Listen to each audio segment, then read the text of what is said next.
ایک شخص نے اپنے کزن کو، اپنے چچا کے بیٹے کو، چچا زاد کو قتل کر دیا اور خود ہی اس کا مدعی بن کے حضرت موسیٰ کے پاس آیا کہ بتائیے جناب میرے اس بھائی کو کس نے قتل کیا ہے؟ حضرت موسیٰ نے ایک سادی سی بات کی، کیا فرمایا؟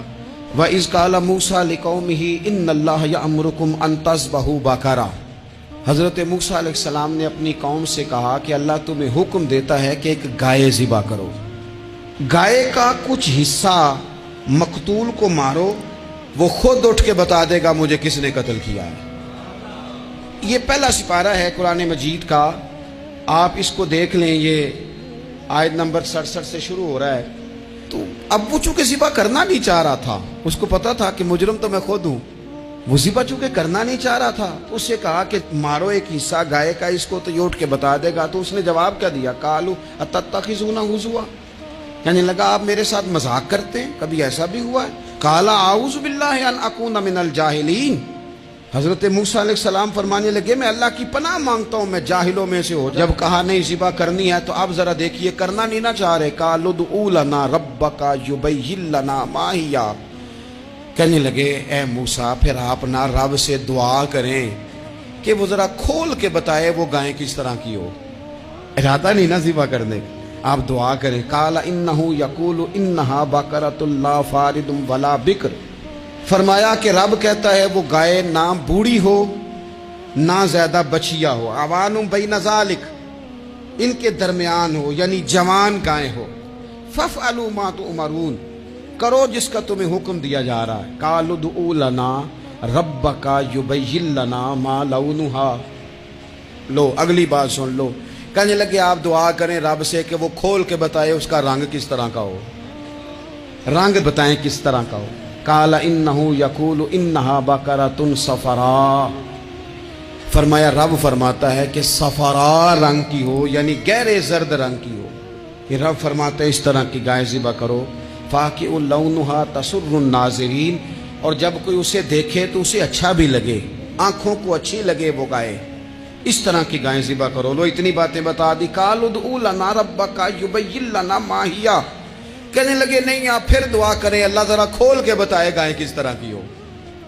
ان البقرہ تشابہ علینا، ہمیں ذرا گائیں پر شبہ پڑ گیا ہے کس طرح کی ذبح کرنی چاہیے۔ وَإِنَّا انشاءاللہ لمہتدون، اگر اللہ نے چاہا تو ضرور ہم ہدایت پا جائیں گے۔ پھر اللہ تعالیٰ نے فرمایا کہ قال انہ یقول انہا بقرۃ لا ذلول تثیر الارض، گائیں اس طرح کی ہو کہ وہ کبھی کھیتی میں نہ چلائی گئی ہو، یعنی اس کو کبھی کام نہ اس سے لیا گیا ہو۔ بیل کو لوگ لگاتے تھے نا، جو کام آج ٹریکٹر سے لیا جاتا ہے وہ گائے بیل سے لیا جاتا تھا، تو وہ کھیتی باڑی کے کام نہ اس کو لگایا گیا ہو۔ ولا تسقی الحرث، اور نہ اس سے پانی نکالا گیا ہو، نہ کھیت چلانے ہل چلانے میں لگائی گئی ہو، اور وہ جو کنواں ہوتا تھا جس کے گرد گائیں گھومتی تھی، تو کہا وہ بھی کام اس نے نہ کیا ہو گائے نے۔ مسلمۃ لا شیۃ فیہا، وہ ہر عیب سے پاک ہونی چاہیے۔ قالوا الآن جئت بالحق، اب کہنے لگے اب آپ صحیح بات لے کے آئے، اب سوال ختم ہو گئے نا، کہنے لگے اب آپ بات فذبحوہا، انہوں نے ذبح کر دی۔ وما کادوا یفعلون، پر ایسا کرتے نظر آتے، لگتا نہیں تھا کریں گے ذبح پر ذبح۔ اچھا یہ گائیں پھر ملی کیسے؟ امام خازن کہتے ہیں کہ ایک نیک آدمی تھا، تو اس کا آخری وقت آ گیا تو اس کے پاس جو کل جمع پونجی تھی وہ ایک بچیا تھی، گائیں کی بچی، بچیا ویڑی، اس کے پاس وہ ایک بچیا تھی صرف۔ تو اس نے اس طرح کیا کہ اس کی گردن پر ایک مہر لگائی، اللہ کے نام پر بطور امانت اس نے اس کو جنگل میں چھوڑا، کہا یا اللہ میرا بیٹا ایک ہی ہے وہ بھی چھوٹا ہے، اس کی حفاظت کرنا اور میرے بیٹے کو پہنچا دینا۔ بچہ بالغ ہو گیا، اس کی ماں نے کہا بیٹا جو امانتیں رب کے پاس رکھوائی جائیں نا ان میں خیانتیں نہیں ہوا کرتی، جا جا کے جنگل میں آواز دے تیری گائے واپس آ جائے گی۔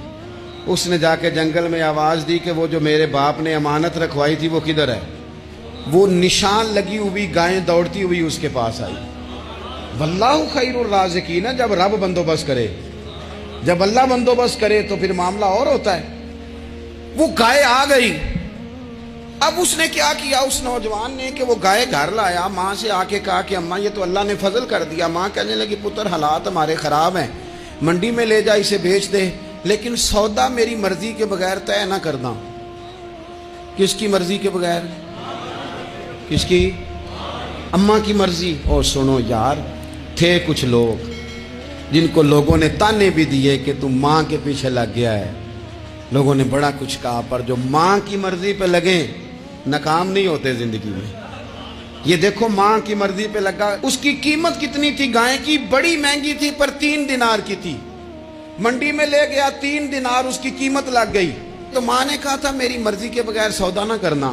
اب بچے تو نہیں نہ مانتے، اماں کو کیا پتا باہر بزنس کیا ہے، لین دین کیا ہے، پر ماں نے کہا تھا میری مرضی۔ بندہ دے رہا ہے اسے 3 دینار، اس نے کہا جی میں نے طے تب کرنا ہے، ڈن تب کرنا ہے، پہلے اماں سے پوچھنا ہے۔ گھر جا کے اماں سے پوچھا، اماں کہنے لگی دے دے۔ واپس آیا تو اس نے کہا کہ میں 6 دینار دیتا ہوں پر میری شرط ہے، ماں سے نہیں پوچھنا۔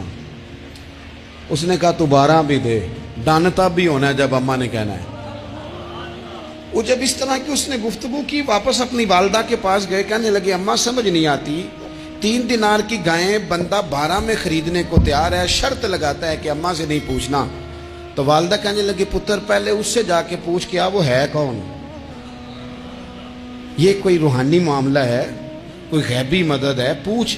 اس سے جا کے پوچھا تو وہ کہنے لگا میں تو فرشتہ ہوں اللہ کا، تو نے گائیں بیچنی نہیں، اس لیے کہ تیرا باپ بھی نیک ہے، تیری ماں بھی نیک ہے، رب تیرے رزق میں برکت پیدا فرمانا چاہتا ہے۔ ماں باپ نیک ہونا رزق میں برکت ہو جاتی ہے۔ ماں باپ نیک ہوں، ان کی صالحیت کا اثر پہنچتا ہے بچوں تک۔ رزق حلال کما کے لانے والے ہوں تو گھر میں برکت ہوتی ہے۔ جا کے کہا کہ تیرے ماں باپ نیک تھے، اسے نہ بیچنا گائے کو، تو کیا کریں؟ کہنے لگے بنی اسرائیل والے سوال کر کر کے خود مشکل میں آ گئے۔ اب وہ ایسی گائے جو جوان بھی ہو، یہاں تو ہر غریب آدمی اپنی گائیں یہاں لگا دیتا ہے، کھیتی باڑی میں یہاں لگا دیتا ہے، کنویں میں پانی نکالنے میں تو یہاں تو ہر ایک کی گائیں، تو ایسی گائیں جس کا رنگ بھی اتنا پیارا ہو، زیادہ بوڑھی زیادہ بچی بھی نہ ہو، اور ابھی تک کھیت میں بھی نہ لگی ہو، وہ سوائے تیرے کہیں نہیں ہے۔ اس نے کہا چل پھر مہربانی کر بتا میں کتنے کو دوں گائیں، اگر وہ آ جائیں تو کتنے کو بیچنی ہے؟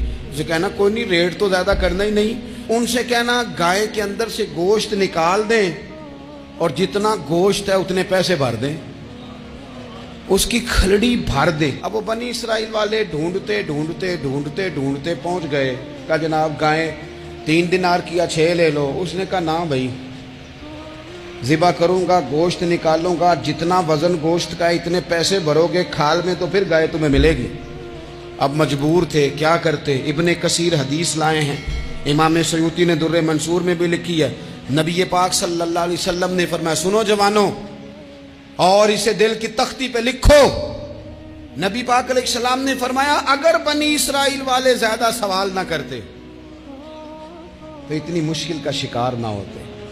انہوں نے سوال اتنے کیے کہ چارہ نہیں ہے اب ان کے لیے، چارہ نہیں ہے اب ان کے لیے کہ یہ ادھر ادھر جا سکے، مجبوری بن گئی، یہی گائے خریدنی ہے، یہی لے جانی ہے۔